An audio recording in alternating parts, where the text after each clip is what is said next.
Eyes across Jamaica. News from every angle. Let's see what is popping in the news. And remember, like, share, subscribe and hit that notification bell. Police have charged 34-year-old Pete Cole, a mechanic of Granville and St. James, for breaches of the Dangerous Drugs Act stemming from an incident on Thursday, April 22. Reports are that about 6:40 p.m., the Narcotics Police, supported by members of the Manchester Police Division, were on anti-narcotics operations in the Spalding area when they intercepted a Nissan bus with one man aboard. During a search of the vehicle, 26 knitted plastic bags containing compressed ganja weighing approximately 1,400 pounds were found. The drugs and the vehicle were seized and Cole taken into custody.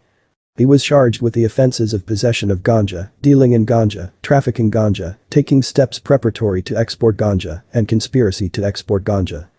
He appeared before the Manchester Parish Court on Wednesday, April 28, and was offered bail in the sum of $400,000 and is to reappear on Wednesday, July 7, 2021.